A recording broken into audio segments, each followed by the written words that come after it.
నేల మీద సాగు చేసే మొక్క తన వేర్లను ఎలాగైనా విస్తరిస్తుంది. కానీ మేడ మీద కుండీల్లో పెంచే మొక్కల పరిస్థితి అలా కాదు. అందుకే మొక్కల రకాన్ని బట్టి కుండీలను ఎన్నుకొని జాగ్రత్తగా పెంచాలంటున్నారు రామలక్ష్మి. ప్రతి 15 రోజులకొకసారి వేప నూనె పిచికారీ చేసుకోవాలని చెబుతున్నారు. వేరుకు మట్టి తడి ఎక్కువగా ఉండకుండా, పురుగు సోకకుండా వేప పిండిని పాటింగ్ మిక్సీలో కలపాలన్నారు. తద్వారా మొక్క ఆరోగ్యంగా పెరుగుతుందని తెలిపారు. ఇప్పుడు మిద్దె మీద నిమ్మ అలాంటివి కూడా హైబ్రిడ్ బాగా వచ్చాయి టెర్రస్ గార్డెన్కి. మన మొక్కను ఎంచుకునేటప్పుడే టెర్రస్ గార్డెన్ మీద ఏ మొక్క పెంచుతాం అనుకుంటున్నాము, మనకి ఏది ఉపయోగపడుతుందని ఆలోచించుకుని, ముఖ్యంగా నేను పెంచింది చూసింది ఏంటంటే నిమ్మ, జామ, సపోటా ఇవి చాలా బాగా కాస్తున్నాయి. బత్తాయి వాటికన్నాను అన్ని రకాలు పెంచుకోవచ్చు. మనం పెట్టే కంటైనర్ని బట్టి, మనకున్న ప్లేస్ని బట్టి ప్లాన్ చేసుకోవాలి. కొంచెం ప్లేస్ ఉన్నా కూడా కొంచెం పెద్ద సైజ్ పాట్ పెట్టి నిమ్మ పెంచుకుంటే హైబ్రిడ్ నిమ్మ మన అవసరానికి నిమ్మకాయలు ఇంటికి సరిపడా చక్కగా వస్తాయి. అలాగే కరివేపాకు, జామ ఇప్పుడు ఆరోగ్యపరంగా కూడా డయాబెటీస్ వాళ్ళకి, మామూలు వాళ్ళకి, ప్రతి వాళ్ళకి కూడా జామ చాలా బాగా ఉపయోగపడుతుంది. హైబ్రిడ్ జామ వేసుకున్నామంటే 1 year దాటిన దగ్గర నుంచి కాపుకి వస్తున్నాయి. అందరికీ ఒకటే కదా, ఎవరి ఇంట్రెస్ట్ని బట్టి వాళ్ళు పెంచుకోవచ్చు.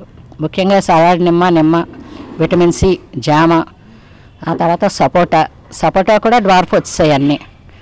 వాటికి ముందు మొక్క ఉన్నప్పుడు చిన్న పాట్ పెట్టుకుంటే సరిపోతుంది. అలా అని చెప్పి మట్టి మాత్రం నిండా వేసేయకూడదు. కోకోపిట్, వర్మీ కంపోస్ట్ చేసి తేలిగ్గా ఉండాలి మొక్క వేరు పారడానికి.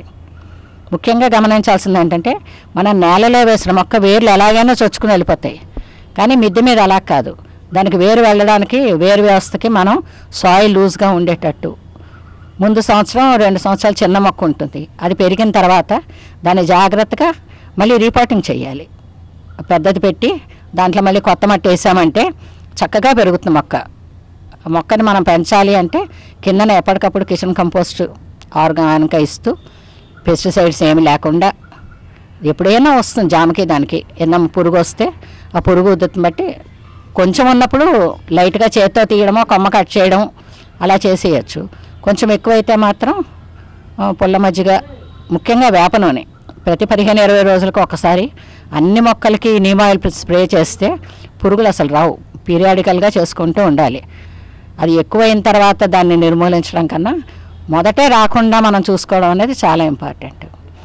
ఇంకొకటి, వేరుకి ఎప్పుడు మట్టి తడి ఎక్కువ ఉండకూడదు. టెర్రస్ గార్డెన్లో కిందకి మీదకి తేడా అది, నేలలో వేసిన మొక్కకిను కుండీలో వేసిన మొక్కకి. పూర్వం ఒక 8-10 ఏళ్ల క్రితం తెలియక ఒక పెద్ద కుండీ పెట్టి దాని నిండా వండు మట్టి వేస్తూ ఉండేవాళ్ళం. అది రాను మట్టి గట్టిగా అయిపోతుండేది వేరు వెళ్ళడానికి లేక. ఆ తర్వాత తెలిసిన తర్వాత కోకోపిట్, తప్పనిసరిగా వర్మీ కంపోస్టు, కిచెన్ కంపోస్టు ఈ 4టిని మిక్స్ చేసి వేరుకు పురుగు రాకుండా ఒక గుప్పిడు వేపపిండి మట్టిలోనే కలిపితే వేర్లు బాగా చొచ్చుకుని వెళ్ళి మొక్క చాలా హెల్దీగా పెరుగుతుంది. ఇలా చిన్న చిన్న టిప్స్తో మనం ముందు గార్డెన్ పెంచుకుంటూ ఉంటే దాని మీద అవగాహన పెరుగుతూ ఉంటుంది. మొక్క పెద్దదైన తర్వాత పాట్ పెంచుకోవచ్చు. ముందే పెద్ద కంటైనర్ పెట్టేయాల్సిన అవసరం లేదు. రెండోది, మనం ఏ మొక్క పెంచుకుంటామో దానికి ఎంత సరిపోతుంది అన్న ఆలోచనతో పళ్ళ మొక్కలు కూడా ముందు పెట్టి తర్వాత ట్రాన్స్ప్లాంట్ చేయొచ్చు ఒక 2-3 years తర్వాత. అప్పుడు మాత్రం కొంచెం పెద్ద టబ్బు కానీ అలాంటిది పెట్టుకుని కిందన సపోర్ట్ పెట్టాలి, ఏదైనా నేలకు తగలకుండా. అది చాలా ముఖ్యం టెర్రస్ గార్డెన్కి. పెద్ద టబ్స్ పెడితే సింగిల్గా పెద్దది ఒక స్టాండ్ పెట్టుకుంటాం దాని కింద. అలా కాకుండా చిన్న పాట్స్ అయితే ఆ స్ట్రైట్గా స్టాండ్ తయారు చేసి దాని మీద పెట్టుకోవచ్చు. గ్రో బ్యాగ్స్ ఒక స్టాండ్ పెట్టి దాని మీద వరుస మీద గ్రో బ్యాగ్స్ పెట్టుకుంటూ ఉండొచ్చు. ఇంకొన్ని సింగిల్ పాట్స్ పెట్టాలంటే ఈ రౌండ్ స్టాండ్స్ చాలా రకాలు దొరుకుతున్నాయి ఇప్పుడు. ఒక్కొక్క దాని కింద ఒక స్టాండ్ పెడితే దాన్ని మనం ఎక్కడ కావాలంటే అక్కడ మూవ్ చేసుకోవచ్చు.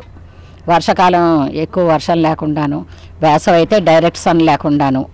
అన్ని మొక్కలకి ముఖ్యంగా టెంపరేచర్ కూడా చాలా ఇంపార్టెంట్. మనం మొక్క పెట్టాము అంటే మందారాలకి వాటికి ఎండ ఎక్కువ కావాలి.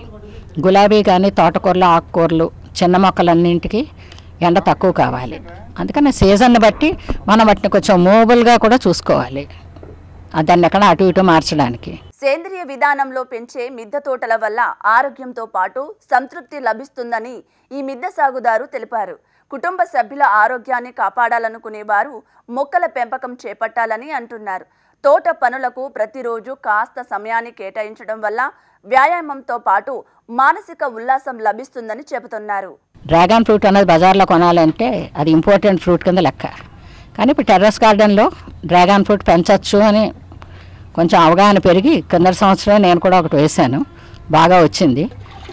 కొంచెం శ్రద్ధ పెట్టి దానికి వాటర్ తక్కువ ఉండాలి, బాగా దానికి చిన్న స్టాండ్ చేసి చుట్టూ పందిర్లా వేయాలి.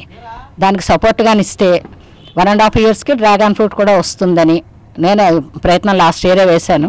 డ్రాగన్ ఫ్రూట్ చాలా బాగా వస్తుంది.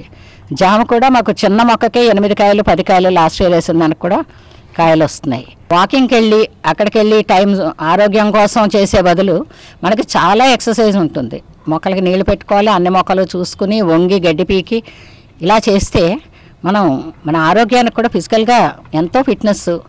రెండోది ఆ మొక్కలు పెరిగి పూత కాపు వచ్చి అవి చూసుకుంటే సాయంత్రం పూట అక్కడ కూర్చున్నాం అనుకోండి మేడ మీద, మనకు మానసికంగా కూడా ఎంతో ఉత్తేజంగా ఉంటుంది. మానసిక ఉల్లాసానికి టెర్రస్ గార్డెన్ చాలా బాగా పనిచేస్తుంది. ఇప్పుడు ప్రతి వాళ్ళు సాఫ్ట్వేర్ చేస్తున్నారు, లేకపోతే ఇంట్లో కూర్చున్నారా, టీవీ దగ్గర కూర్చున్నారా, ఎక్సర్సైజ్ ఉండాలంటారు.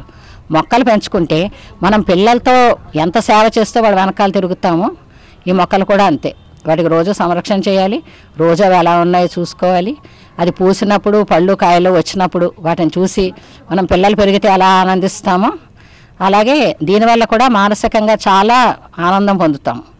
అది ఎవరికి వాళ్ళు చేసుకుంటూ ఉంటే ఒకళ్ళు చెప్పిన దానికన్నా ప్రత్యక్షంగా మనం ఎంతో సంతృప్తిని పొందొచ్చు.